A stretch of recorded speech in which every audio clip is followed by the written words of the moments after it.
But apparently, it was on a Reddit post. He was like, "Yeah, I met Dean Ambrose. He and Renee were really nice. Yep. Dean had his nunchucks with him." Okay, that makes it a little bit more suspect of a story. You obviously don't know anything about Dean Ambrose. It's just Dean Ambrose walking around assaulting people with nunchucks. Where's the No, Denny's? he's just walking down the street. He's just walking down the street, going whoa, whoa, just kicking shit. I look forward to. You need to understand. There is no return I look forward to more in WWE. Like, that's the kind of shit where I actually might have to start paying attention again. Like, I do overall. I know the storylines. Yeah. I'll watch like gifs. But when a shaved head clips. Dean Ambrose comes back, you're like, it's time to go, motherfucker. Oh man, that's gonna be.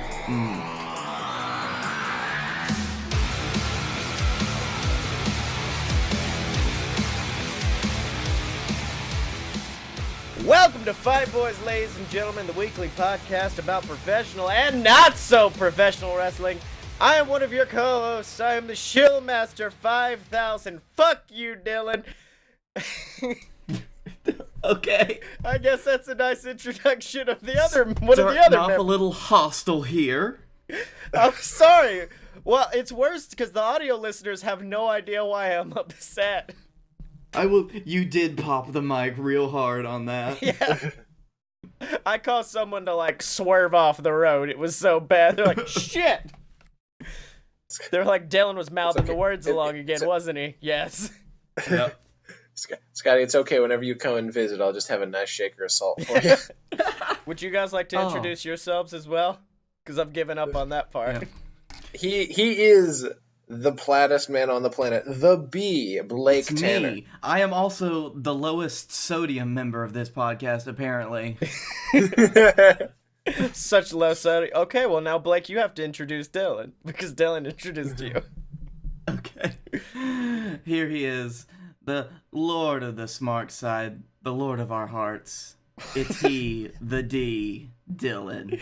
This is now becoming like a therapy session where we're just all sitting down and being like, all right, let's do this. It's been weeks since we've all been here. All three of us, but Hello, everyone. I'm Dr. Shelby. I'm Dr. Call back. Oh, man. Yeah, the Los Tres Wrestle Boys right again this week. And, I mean, a week that I think we've all probably had something to get pumped about in pro wrestling.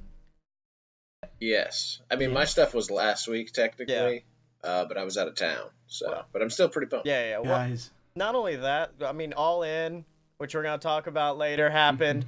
A lot of fucking rumors about a heel Roman happening. Yep. And That's great. You remember that 10 years of heel Cena talk? Yeah. Anybody remember that? then of course we have we have some drama going on. Some possible drama with reality show consequences. Don't. I want to save that, but God, it's pulling at my heartstrings. We also have CM Punk. He's back in the studio with us. Well, yeah, CM Punk is here live with us in studio. He refuses to come on camera, though. And speak. Or on microphone. Yeah. He's over there, though. He's having a Pepsi in the corner, flipping Blake off. Yeah. And I'm loving every minute of it. That was, in all honesty, that was the one thing that could have persuaded me to do All In, is the fact that they were like, CM Punk is going to be signing at Pro Wrestling Tees. I'm like, I don't even have to go to the show. I could just go to see CM Punk for the day and be fine with it. It's okay. You wouldn't have gotten tickets. Nobody. Most people didn't get tickets. No, nobody got tickets. Yeah, not a single person. Nobody is going. I mean, 9,700 people did, and then the rest was scalpers. Yeah. Apparently, there's some front row tickets going for $1,100. Oh, dude, at one point I was looking and I was just like, what if, how bad would it be for All In? And I went onto StubHub and I was like, the shittiest seat you could possibly get was like $200. Yeah. Now, I will say, 300 out of 10,000, I don't know what it's like for other events, but that doesn't seem too bad for scalping. That seems very good. You guys did a good job there. Yeah.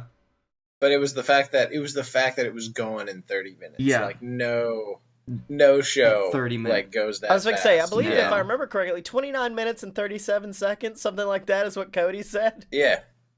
The length of a good Okada match Yeah. is about how long that took. He's gonna be there too. But yeah, no, I think well, my only thought after that was shit, I didn't get to go. I'm so disappointed in life. Yeah. Which was followed up by knowing my luck. My computer would have froze, and then I would have just been doubly pissed because I would have been like trying and been like. But my third thing was they were pre-selling hotel rooms before they sold tickets. So there are people that got hotel rooms and then didn't get tickets to the show. Damn. Dude, that's rough. So I guess they're just going to the pro wrestling tees. Mm-hmm. Yeah. They're just like, we're just going to go meet CM Punk and then I guess watch it on pay-per-view. Because there's no way they're not doing a pay-per-view of this.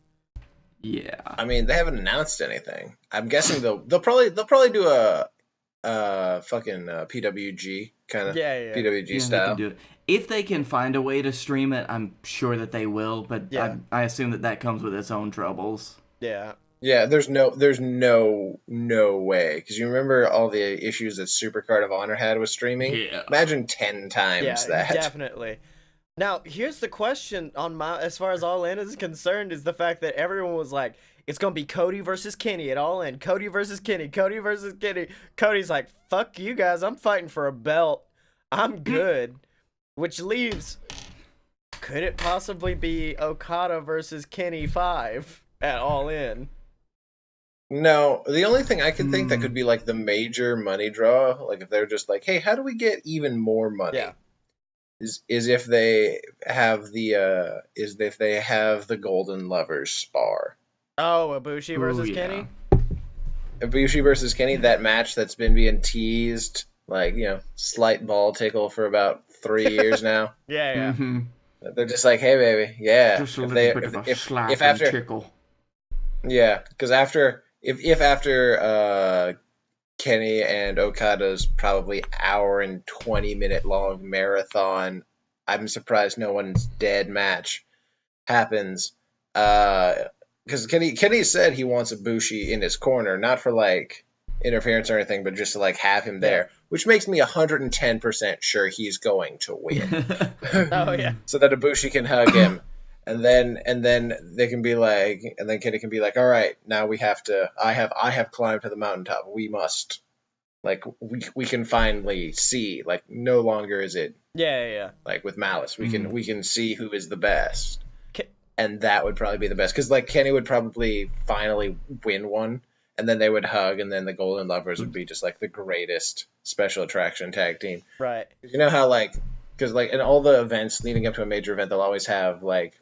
It'll always be like Okada and like somebody seconding him, like tagging with everybody. Imagine if that's just the Golden Lovers. If that's just like hey, one of the best tag teams in the world is just tagging against these other people on this B show, house show leading up to this major card. You guys want to see it? Fuck yes, I do. Like everybody in Japan is just like, fuck it. Kota Ibushi will probably moonsault off of something. Let's go. Can I just say, to me, the most buck wild thing about how well the All In tickets performed is the fact that it got Jim Cornette to compliment something for once.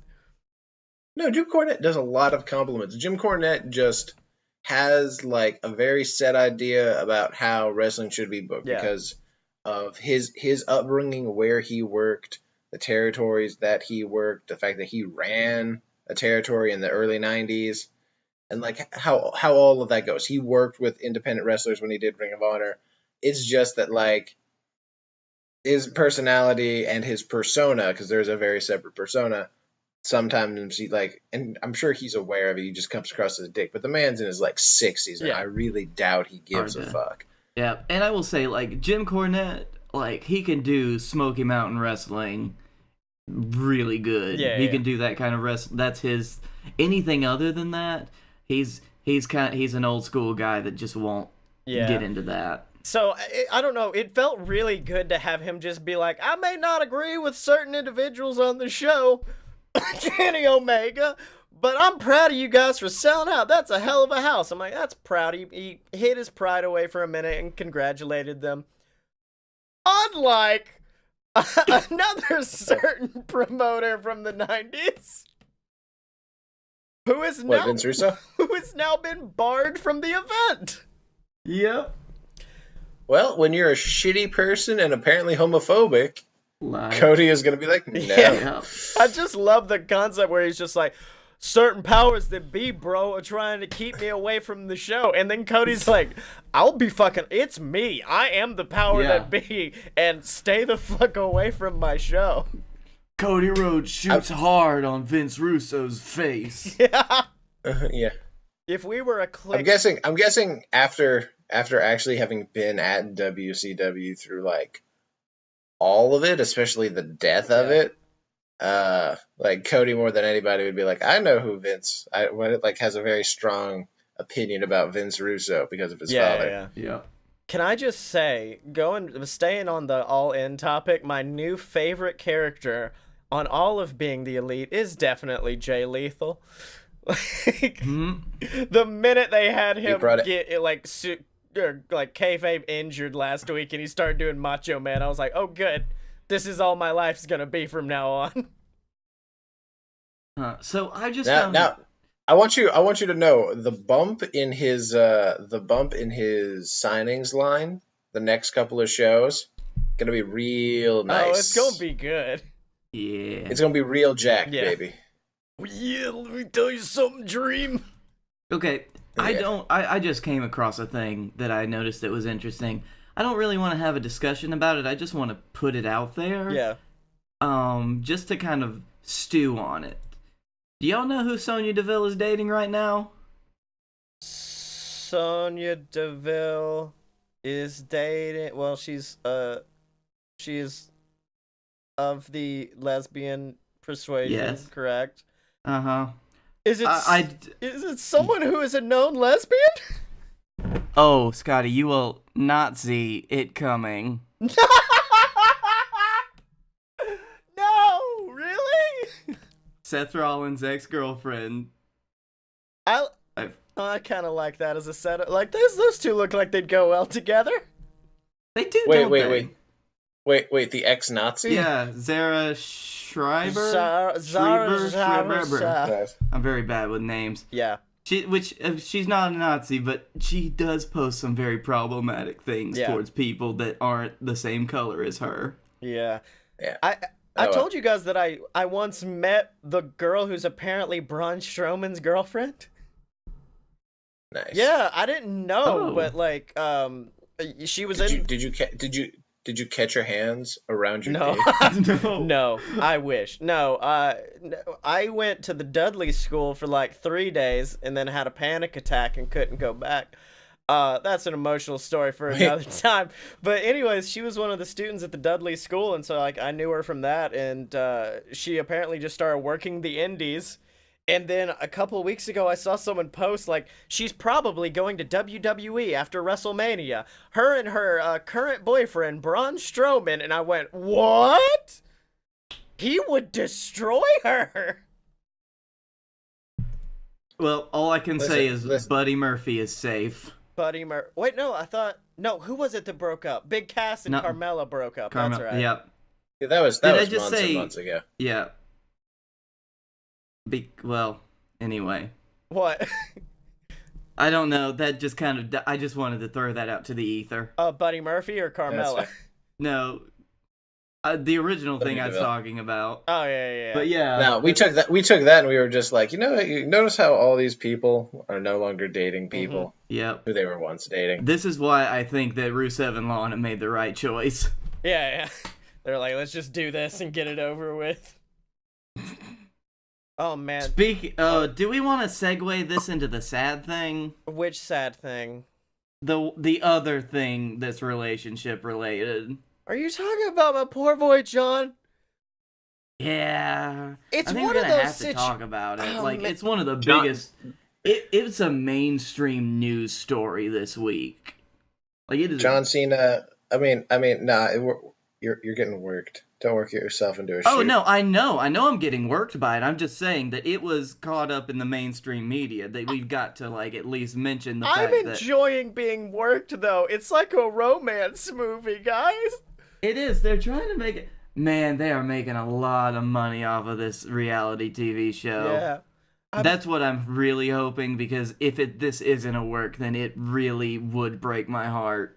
John just being like, I love Nicole, because he never calls her Nikki for some reason. He just always says Nicole. Cole. I wouldn't be surprised if in private he addresses her by full name. Hey, you want to go bowling tonight, Nicole Garcia? Yep. Like, goes through her full name. That would be very on brand for John, though. Like, knowing his peculiarities. Yeah. It's just like... In his 75-page contract that she signed, it specifically states that he has to call her by her whole name. Yeah. Like, this is a very weird section, Jonathan Anthony Felix Cena. Very good, you're learning. Now, did you see about her hearing about him talk, what he said on, like, the red carpet?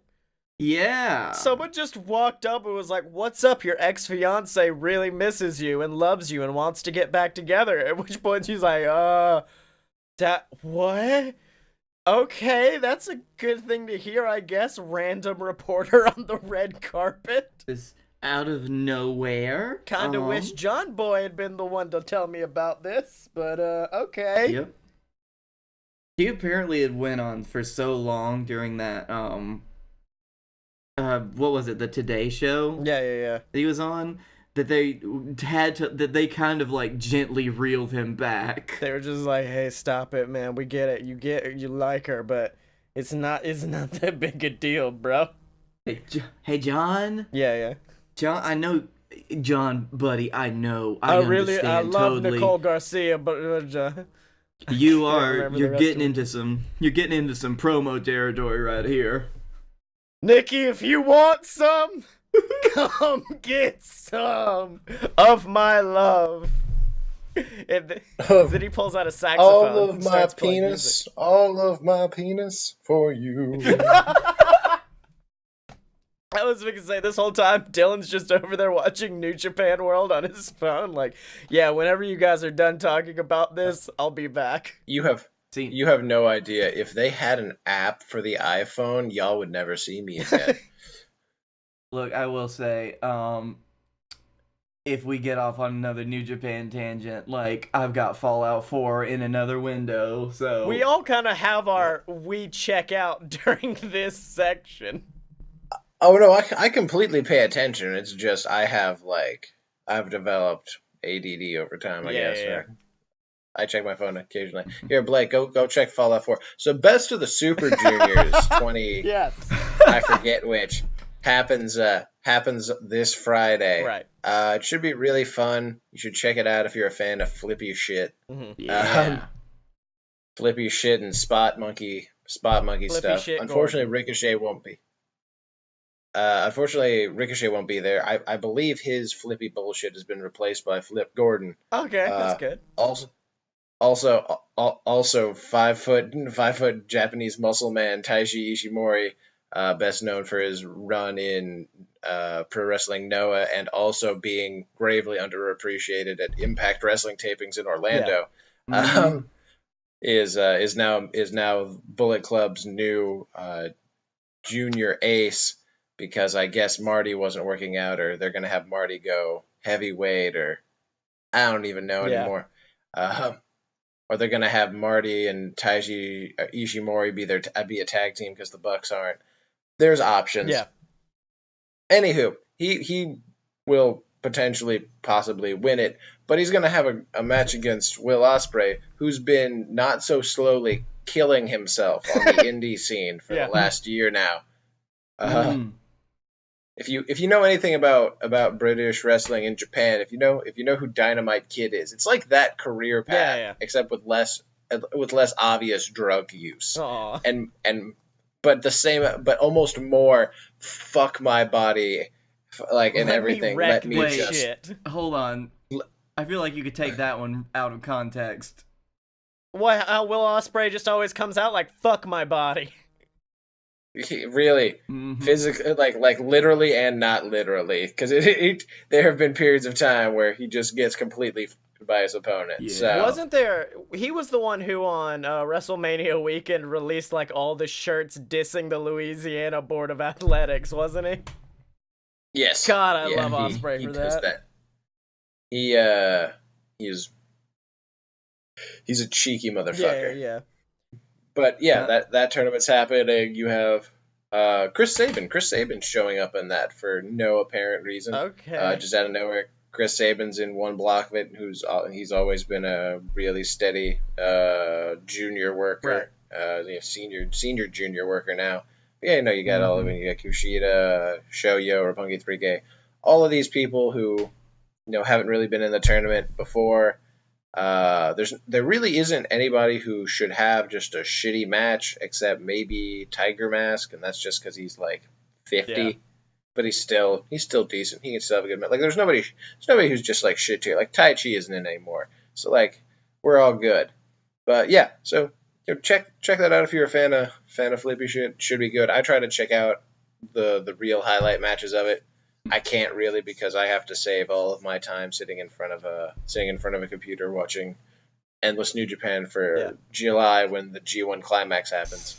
And that was Dylan's New Japan corner. Now let's get back to the normal show.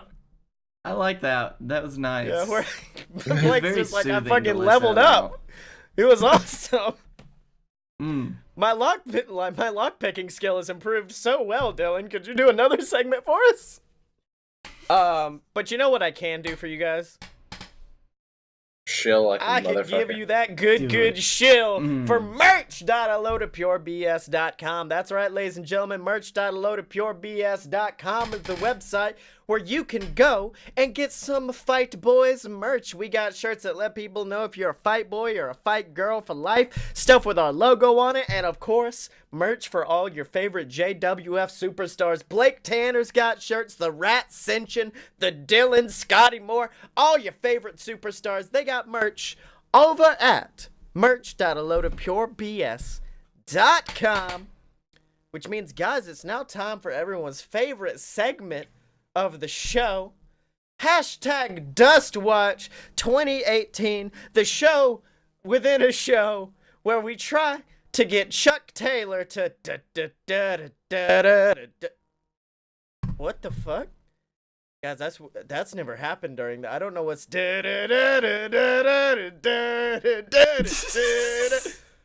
I don't know what's happening. Dylan's taking the headphones off. There they go. Dylan, no, come back. Gone. Dylan, come back. You don't want this. Because I warned you. Well, I've realized something, Dylan. It's the fact that old Chucky T don't listen to us, man. We tweet him all the time. I swear to God, if you turn Dustwatch into trying to tweet at Ryback, I'm just gonna shut this off now. Oh, it's better. No, because Blake knows. Let me just. So, like I said, I knew he wasn't gonna listen to us and what we were gonna say. And so instead, I brought in a bit of a ringer in the form of someone that Dustin will listen to. Hey, Dustin, what's going on? It's the big guy Ryback here. And I just got one thing I want to ask you, buddy. Can you follow the Fight Boys on Twitter? I was just sitting here drinking a Starbucks coffee, getting ready to do a big workout. I've been running around, running errands all day. Sit here in my kitchen, and the only thing that's going through my damn mind is I want to really ask Dustin to follow the Fight Boys on Twitter. So here I am, asking you, will you do it, man, for the big guy? What do you say? All right, you always remember, feed me more. Feed me more. Feed me It's okay. You can bump that audio up over mine whenever I'm rambling. But I have two things to say. One, when the fuck did you do this? Two.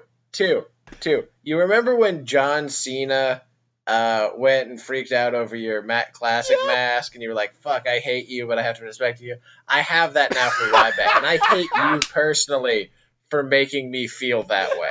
We did it. Scotty, this was weeks ago. He has been holding on to this for so long to get all three of us in the room. Yeah. He sent me a message one day, and it said, "I've just spent the best $25 I've ever spent in my life." That's only because the Roman Reigns vest he has was 45. Yeah. Yep. Okay. All right, so at Sexy Chucky T, I have a Here, hold on. I have a message from your friendly neighborhood big guy at Ryback. He has something he wants to say to you, and then you link the video. So at Sexy Chucky T, we know you aren't gonna listen to us. So we have a message from your friendly neighborhood big guy. So we got Jim. This is still my favorite thing of all, because he could have just been like, "Hey, would you follow the Fight Boys on Twitter?" No, he did a whole bit. I forgot that I at one point liked Ryback back when he was part of Rybaxel. Like that was the Ryback he channeled there. The Ryback from before he was a dick. Yeah, I just love his like, I'm sitting here drinking my Starbucks coffee. And was just wondering if you'd follow the Fight Boys on Twitter. I really want Dustin to watch this, and then I just want to know that he saw it. Yeah. I just wish you could have like send a tweet or a DM and just have like the in Facebook where it's like was read at this. I just need to know he looked at it. Yeah. Like I need to know that he was just like, why is there a picture of Ryback, and it's just, hey Dustin, he's the fuck. Yeah. And it's gonna get to the Fight Boys part, and have you ever seen or heard the John Mulaney Salt and Pepper Diner bit? Yeah. The angry father who goes, "God damn it!" and slams the table. That's probably Chuck Taylor if he watches this. My favorite is you can review it on the website, and all I put was, "Good God, Ryback, you're the best." See, well, the best part was the fact that I got it the same day I went and got that intro from Mick Foley. And so I was just like, I've got Foley, I've got Ryback, I got cameos out the ass for the podcast. Yep. Oh, Jesus. God. So, guys, what do we follow that with? I don't know. The ball's in Chuck Taylor's court. The ball is in your court, buddy. It's up to Chuck. Yeah, it's up to you. Wait. I figured out how we can follow it. You know who's gonna be at New Japan /CEO? Yeah. The great producer himself, Rocky Romero. Get Rocky to do it. If this doesn't work, then we have to get Rocky to do it. Yeah. Oh yes. Yeah. That's the best we can get until Trent comes He's back. just like, otherwise I'd be like, no, we can get Rocky to be like, you took my tag team partner away. The least you could do is follow the Fight Boys on Twitter for me. Oh man, so I'm now just looking at the show notes like, that's not gonna follow that segment. That's not gonna follow that segment. Nothing is gonna follow that segment. All right, we can talk about. We're gonna need a cool down match after that one, man. Yeah, we can talk about Punk and Lesnar and the fact that they broke down title defenses of like Punk's title reign versus Lesnar's, and it's almost laughable how poor it is. Oh, Lesnar has done jack shit with this title. Oh, I know, my boy. I mean, here, hold on. Let me find. See. There could be. You could make the comparison that like Lesnar's reign is kind of like how Okada's is in New Japan. Like he only defends it like 7 times a year. Yeah. At like big events, but New Japan isn't a weekly televised show to like millions of U.S. households, so that argument doesn't hold up, and therefore this reign is the shittiest thing I've ever seen. Lesnar's been involved in a total of 11 matches, does not seem to be making a return anytime soon. CM Punk, in a very similar time frame, made 14 times as many title defenses. 141 title defenses in his 434 days. Lesnar has had 10. Yep.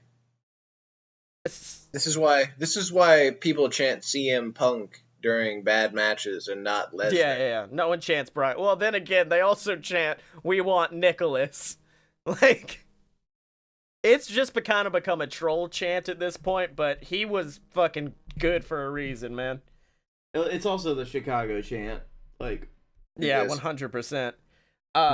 They also brought up, like, defended against Del Rio, Ziggler, Cena, The Miz, Chris Jericho, Kofi Kingston, R-Truth, Kane, Mark Henry, Daniel Bryan, Big Show, Sheamus, Ryback.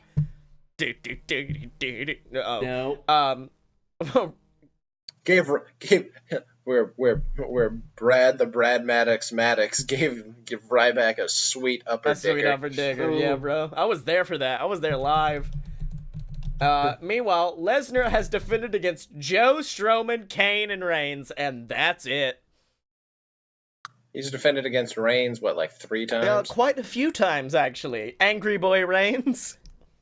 Which is all his gimmick is now. He's just like a very angry person who spears Jinder Mahal through a wall.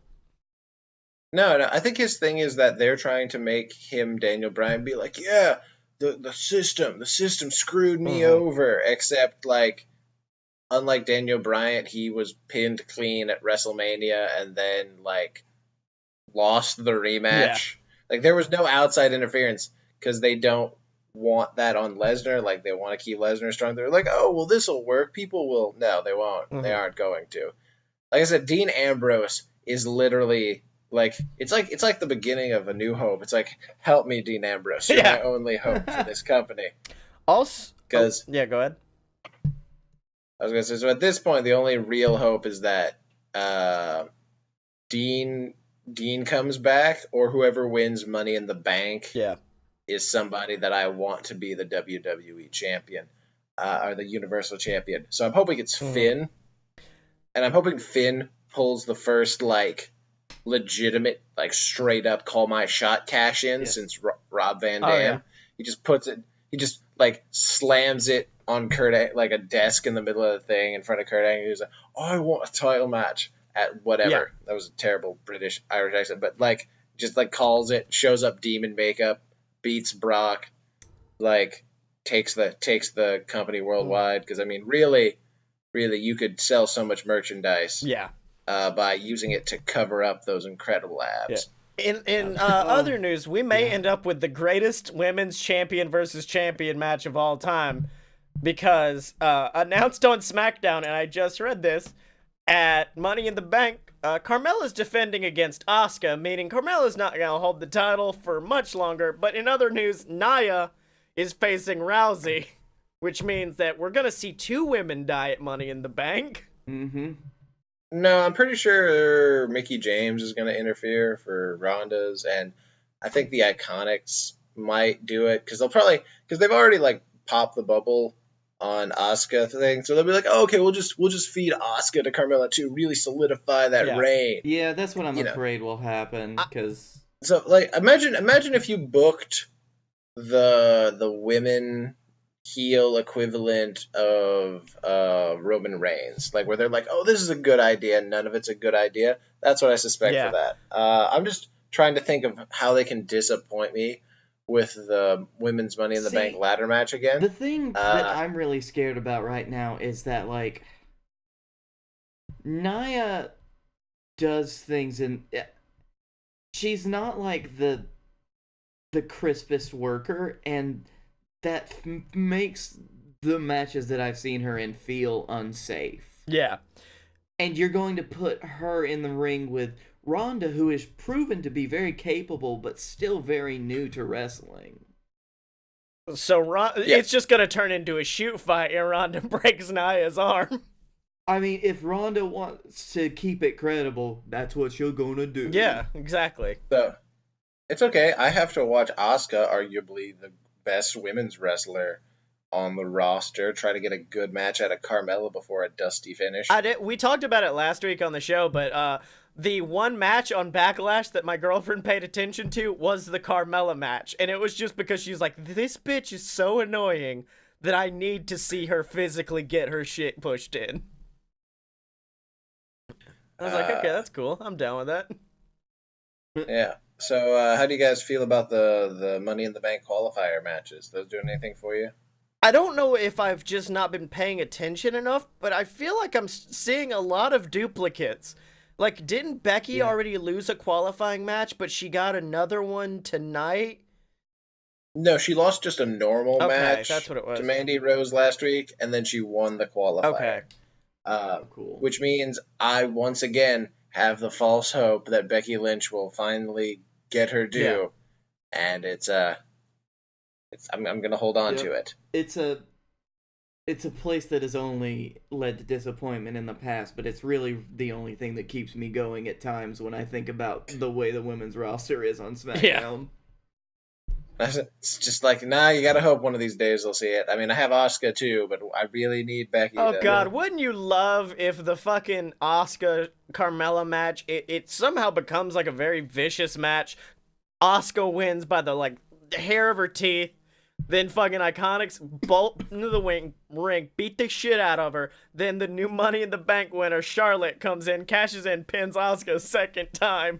She's like, I'm sorry, it's only me. I will always destroy you. Oh, God. Yeah. I would listen, if Sammy and KO were still on SmackDown, I still would push for her to join them and just have started this weird, okay, we are the cog, or we are the wrench in the machine. Like, fuck you guys. Yeah.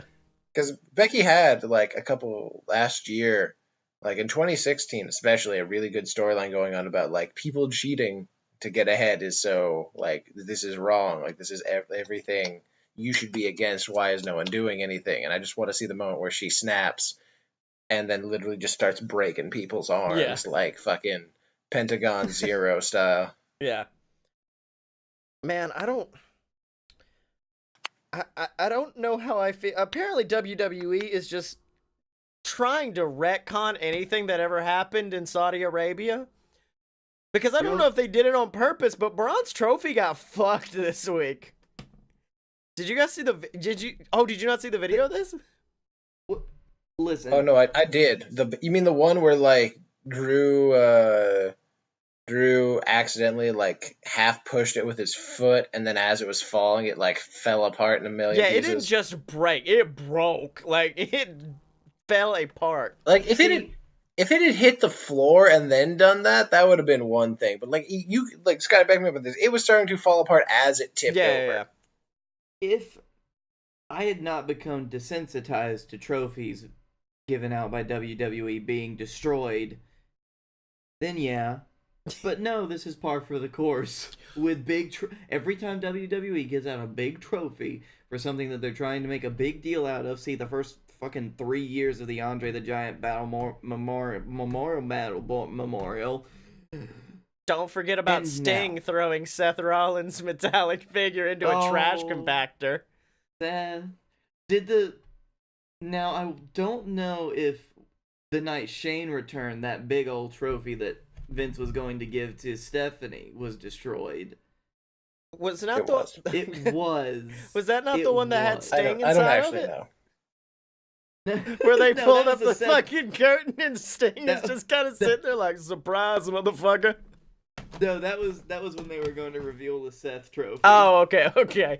That is still quite possibly one of my favorite clips because it looks like Sting was not ready yet. It just pulls up, he's like, oh, hey guys, what's up? What's up? Man, I've been sweating under there for a while. Yeah, that was a hefty one, I'll tell you that. But no, the reason why it struck me was because, it didn't happen. It didn't feel like it happened on purpose. And Sting throwing a trophy into a trash compactor, that seems like it was on purpose, because it clearly was. But this was just Drew kind of rolling on the ground and then hitting something with his foot, kind of on accident. And unless this leads to him versus, one of the new Saudi Arabian recruits in a very weird feud, I don't know why they would do this. Maybe they're just all WWE trophies are made to be easily taken apart and put back together, just in very weird puzzle piece like ways. Yeah. So if you gently nudge it, it just shatters. I want to see, because I haven't looked up a lot about this, but yeah, apparently Yeah, it just says Braun Strowman just destroyed it. Like, it's not even, like, McIntyre that did it. It was how hard that he threw. Braun threw a guy into his trophy so hard that he broke it. Well, Braun, that's your own fault. Braun, be careful where you're throwing your boys around. Braun, if you can't take care of your toys, then you just won't get any more. You can't take care of your boy toys if you can't just throw them normally. Braun. Braun, no. Braun, it's your mom. Mom Strowman. Mom Strowman. Oh, man. What the fuck just happened? I think the Ryback video just broke us mentally to a point where we're now just like, hey, guys. Well, who the fuck is us? Okay, I did not participate. Look, we know you were trying to download a New Japan app. It's okay. If it was there, Scotty, it's not there yet. He's like, it's still downloading. Shut up. I'm going to be watching it during JWF. I believe that we will know when it happens. Mm-hmm. It just... Oh no! If they ever release it, you'll just see me on our group chat. Be like, so I don't think I have time for Fight Boys anymore. I'm sorry. Show anymore. Dylan has left the conversation. But you know what? If Dylan does leave, if he still wants to help us out, he could always go to patreon.com/a-load-of-BS. That's right, ladies and gentlemen. Patreon.com/a-load-of-BS is where you can support all the great the shows you listen to. There's a load of BS. We have opposite attractions. We have a load of pure BS. Yeah, we got all that shit. We're about to have a brand new show on the network. I'm actually recording it later this week, and hopefully it'll be out next Tuesday. But I'm not gonna put any definites. What? Yeah. It's one that I'm not even a part of. Well, I mean, to be fair, but like, there's already one that you're not a part of. Dylan's not a part of most of them.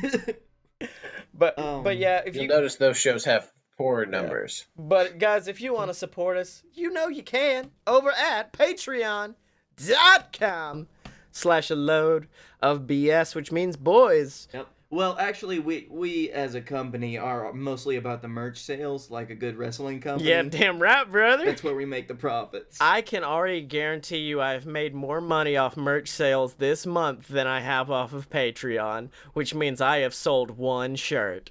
Wait. Did you sell the shirt to yourself? No. Actually, the person who's gonna be in the new show that I'm doing, she very much enjoyed the new Load of BS shirt, so she got it for herself. It's me and Blake as my little ponies. So, so the most surprising part of that is that you're saying that the new show will have a female, which I believe breaks your streak of just having a bunch of sweaty dudes on your right? podcast. We're nailing it.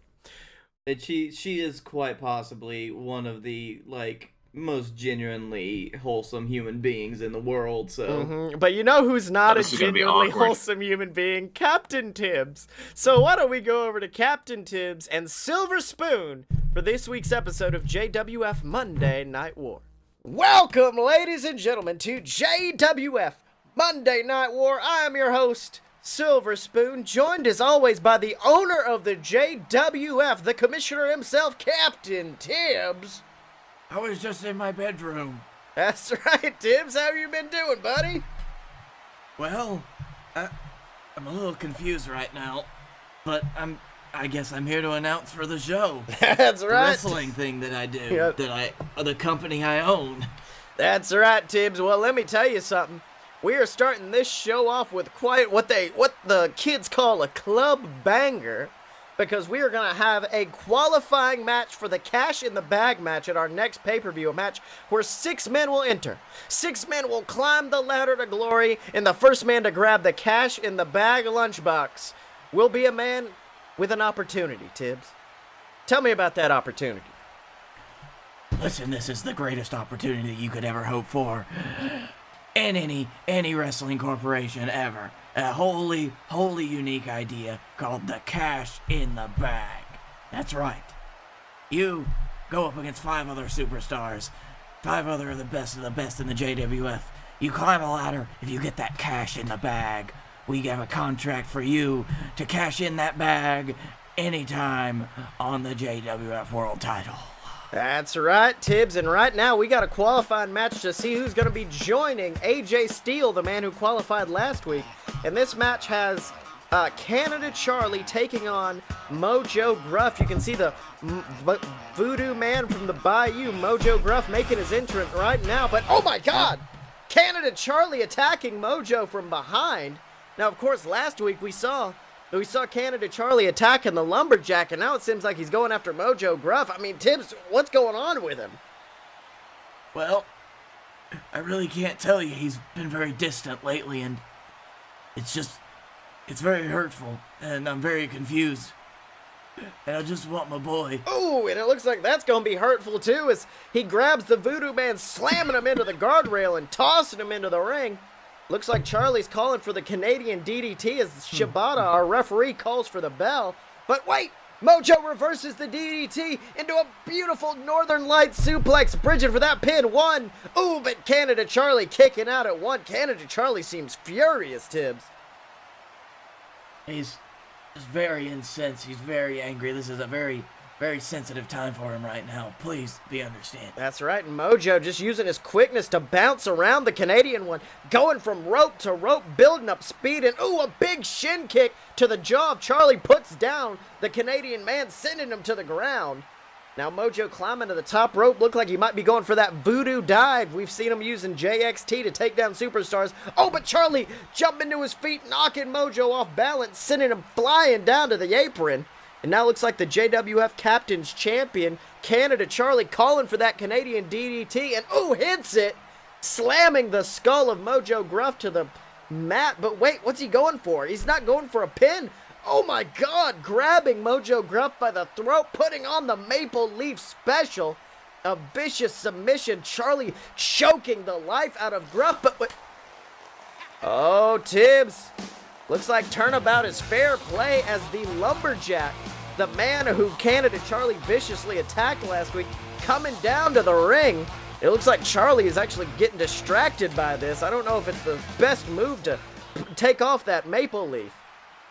No, Karma's gonna come back to bite Charlie in the ass, and nothing I can do. That's right, but Charlie's screaming at the Lumberjack as Mojo. Ooh, Mojo taking the opportunity to land a big enziguri to the head of Canada Charlie, sending the Canadian man to the ground, and now Lumberjack just slowly backing away, laughing. It seems like he's happy that Canada Charlie's getting his comeuppance as Mojo climbs to that top turnbuckle, always posing for the crowd, and ooh, hits the voodoo dive directly onto the ribs of Canada Charlie, going for that pin. 1, 2, 3. And it looks like joining AJ Steele in that cash in the bag match is going to be none other than the voodoo man from the Bayou, Mojo Gruff. I mean, what do you think about this, Tibbs? I need to talk to my boy. All right, now, actually looks like Canada Charlie running off to the back right now. Well, hold on, it looks like we have one of our top interviewers already going after him, Tibbs. So let's turn it over to Don McDonald, who is backstage with Canada Charlie about that vicious upset. Hello, everybody. Don McDonald here with Canada Charlie. Now, Charlie, how do you react to that vicious? Hey, listen here, you shut your mouth. Okay? Don't you dare talk to me after what just happened out there. You saw clear as the day is long what just happened to me in that ring. I got screwed. I had Mojo Gruff ready to tap out, ready to qualify for everything I deserve. But then that loser, the Lumberjack, comes out and he thinks it's a good idea to distract me, to keep me from everything I deserve. Alright, fine. You know what? I'm not angry about that, Lumberjack. Old buddy, old pal. You did what you had to do. I completely understand that, especially after what happened last week. You got me good, didn't ya? Oh. You know who I'm really angry at?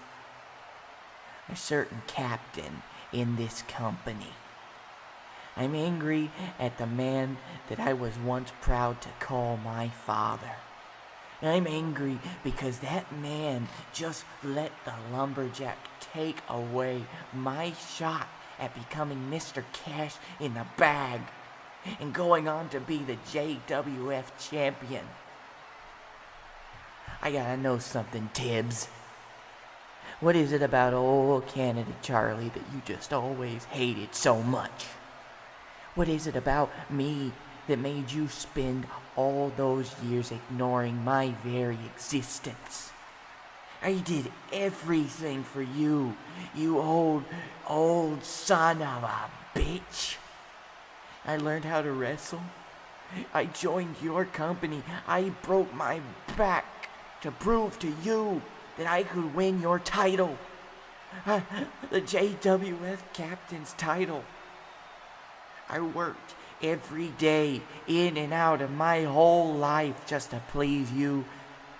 And you still don't give a darn about me. No, you couldn't ever give a damn about me, could you? So you know what, Tibbs? As far as the JWF is concerned, as far as the captain's title is concerned, I'm doing all of this for me now. Because as of this moment, I have no father. Well, Tibbs, are you alright? How are you reacting to this? It's... I just don't... I don't know how to feel anymore about that little son of a bitch. Oh! Alright, well, it kind of You want a war, Charlie? Well, Daddy's gonna have to come in, and he's gonna have to lay down the law. Well, it just kind of seems like we've gone back God damn it. Oh. Back to square one, are we? All right, let's do this. God, I want it.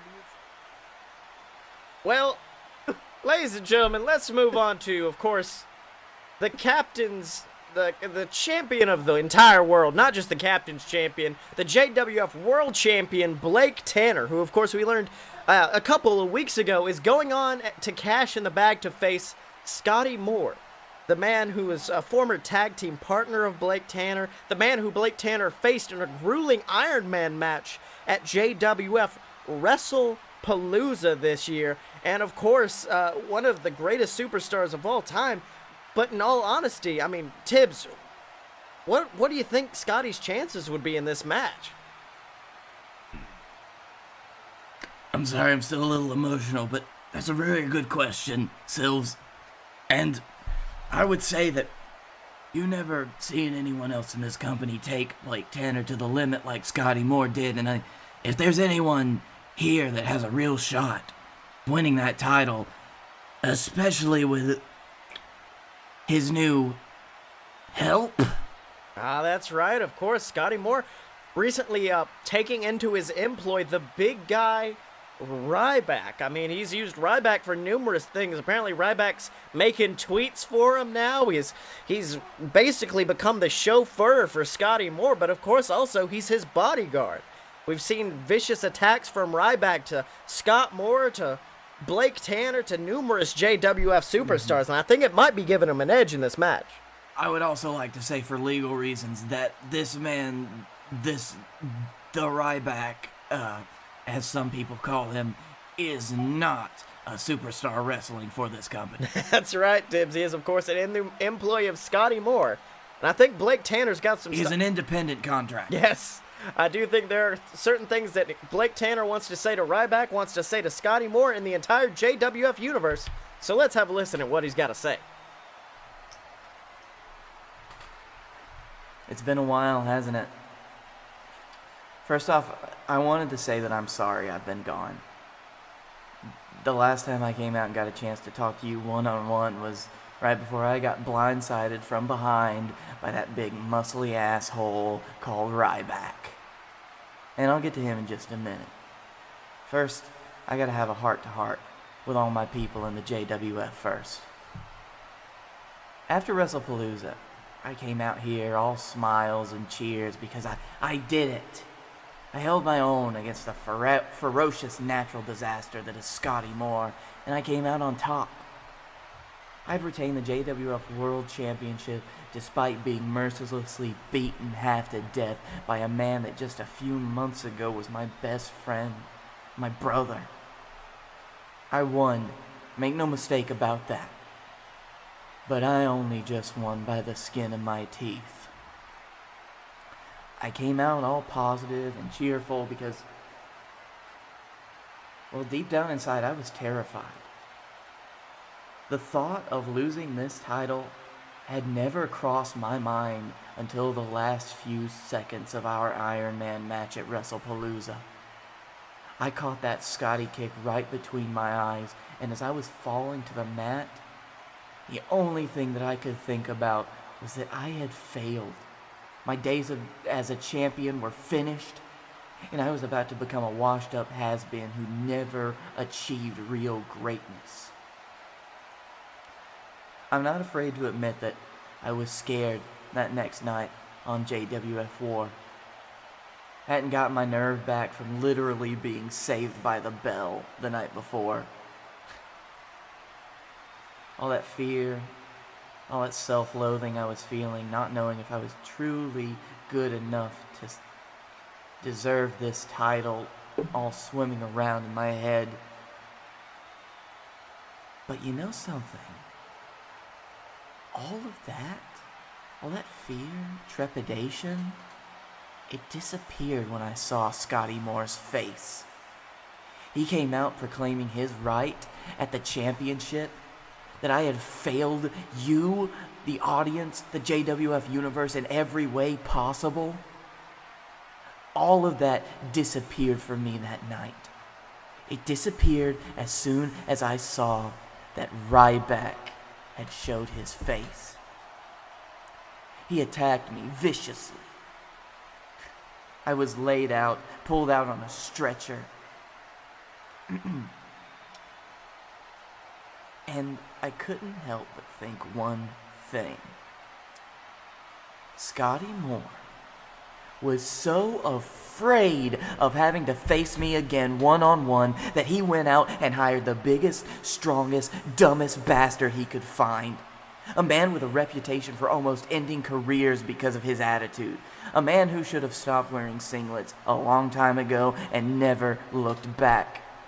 As soon as Ryback attacked me, I knew that I was justified as being the most dangerous son of a bitch in this company.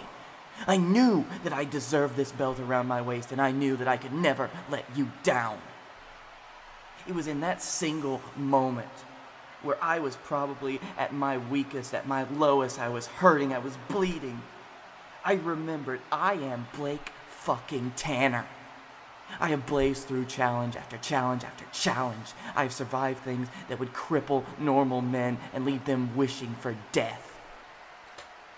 As soon as I had that revelation, Scotty Moore and Ryback, I am announcing right here, right now, I am drawing my line in the sand. I am not going anywhere, no matter what you two throw at me.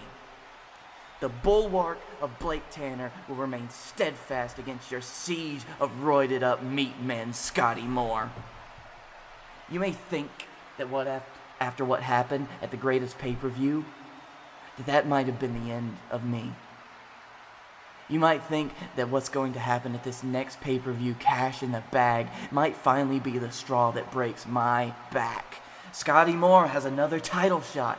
And now he's got Ryback in his corner, in his pocket, doing whatever his master commands. No matter what happens, it's going to be 2-on-1 at Cash in the Bag. Oh, Scotty might be my opponent officially, but Ryback is going to do whatever he can. And Scotty Moore could beat me for the title, or Ryback could beat me down, and then the Cash in the Bag holder could come in, cash in on me. That's two ways that I could lose the title right there without doing anything but winning. There's no way I could get out of this, right? What is poor Blake Tanner to do? The fates are aligned against him. He's going to lose no matter what. Well, listen here, because I'm only going to say this once. I don't give a damn about what the fates have in store for me. Scotty Moore can have as many title shots as he wants. The cash in the bag holder, whoever they may be, can step to me anytime, any place they want. And Ryback? You're gonna be so busy kissing the ground that Scotty Moore walks upon to even be a threat on my radar. After what Scott Moore and I did to you at the greatest pay-per-view, after we had utterly bested you and beat you to the ground, wrestled you to your breaking point, I am not scared of you, Ryback. So if Scotty wants to send you after me again and again... Oh! And it looks like here comes a man who may not be agreeing, Tibbs, with everything that Blake Tanner's been saying. Of course, is Scotty Moore himself, surprisingly not flanked by Ryback. I don't know what that could possibly mean. I have some ideas. That's right, but it looks like Scotty Moore is not enjoying what Blake Tanner's got to say. Blake, I'm going to need you to calm down for a second. You're at a 10. I'm going to need you at like a 4 or a 5. In fact, just shut the hell up, bud. Because you've been talking, and we know how good you are at that. But at the world's best pay-per-view, I'm fairly sure I proved what I'm good at. And that's wrestling. That's suplexing men through tables. That's doing my father's finishing move better than he can. That's destroying you piece by piece, even after you take out Ryback. Look, I brought in Ryback as an insurance plan, as a worst-case policy. But you know what? I look at you in that ring, Blake Tanner, and I don't think I'm going to need Ryback to defeat you. After the world's best pay-per-view, hell, I definitely don't think I'm going to need Ryback to defeat you.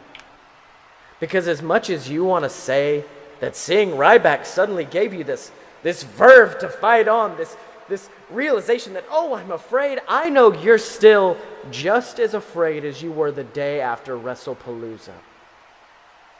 I know the bruises may have healed, but I know you can still feel the Scotty kick on your face from where I destroyed you at WrestlePalooza and what should have been your crowning victory, Blake Tanner.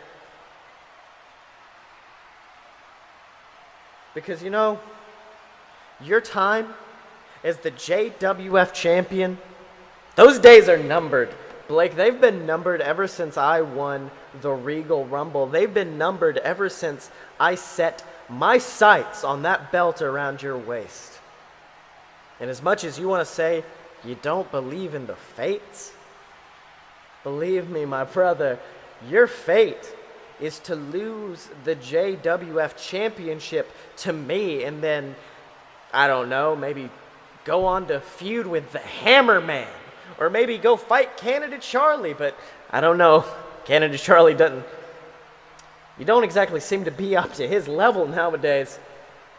You see, I'm coming for your title at the world's best pay-per-view, and if you don't want Ryback there, hell, I'll tell him to take the night off.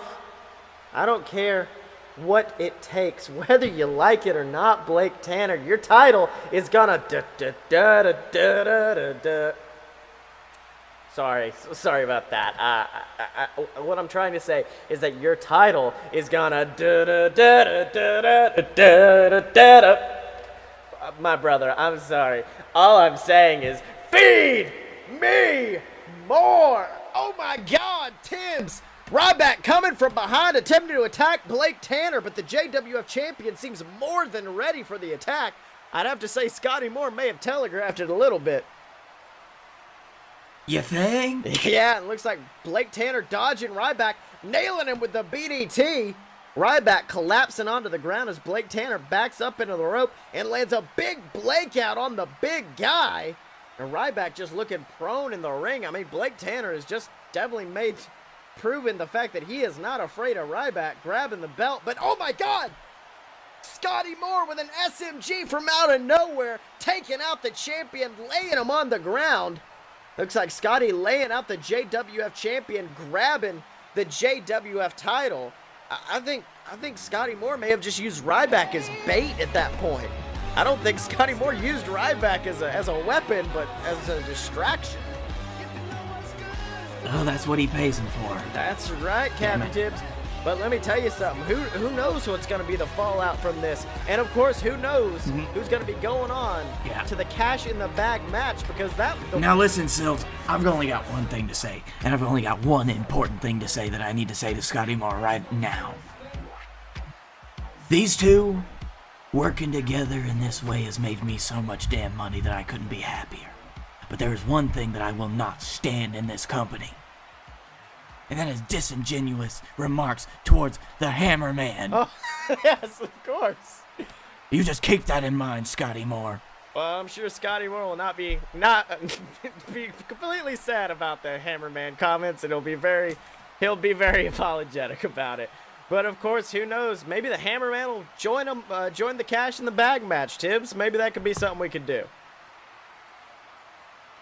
Oh, way ahead. All right, buddy.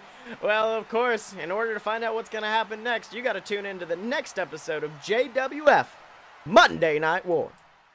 All right, so boys, it's been a hell of an episode. What did you learn this week? Well, I learned that you don't know the proper value of $25. interestingly, along that same vein, I learned that if you can't get a job done, you get the big guy to do it for you. Yeah, that's my entire character in JWF at this point. And I learned that if you let Blake Tanner write his own promo, you will get a Shakespearean-esque soliloquy that will carry you through the rest of the show. Goddamn right. All right, so of course, Dylan can be found on Twitter at SexyChuckyT. Blake, where could they find you? At Blake A. Tanner on the Twitter. You can find me doing this wonderful podcast here, as well as a load of BS, myself and Scotty. And you can also find me streaming every Tuesday and Thursday night, most Tuesday and Thursday nights, on the Darkroom Video. That's twitch.tv/darkroomvidya. That's right, ladies and gentlemen. Of course, you can find me on Twitter at Scotty Mo. That's SCOTTYEMO. And make sure to go to Amazon and pick up all of my books. The whole Queasel trilogy is finally out, so make sure to buy that. I'm extremely proud of it. I've spent the past 3 years building this giant universe, and it's finally come to an end. I'm extremely sad, but I'm moving on to the next thing. And of course, by BS versus the Gods, the book where you can see me and Blake Tanner take on an army of mythological Grecian gods. It's an absolutely fun tale, so make sure to check that out. And then check out all the other BS Network programs. Like Blake said, there's a load of BS. There's also Opposite Attractions, the show where me and my buddy Jim Murphy build our own theme park. We just started season 3 recently, so make sure to check out that one. And then, of course, the brand new secret BS project that's coming out next Tuesday. Only way to find that is to go to aloadofpurebs.com, or of course to follow us on Twitter at aloadofpurebs. And as always, ladies and gentlemen, you can find us at aloadofpurebs.com. Step up to the merch table at merch.aloadofpurebs.com. Find us on Facebook, subscribe on YouTube, donate to the Patreon, and remember to follow us on Twitter at Fight Boys Show Chuck Taylor, because when you're a fight boy, you're a fight boy for life.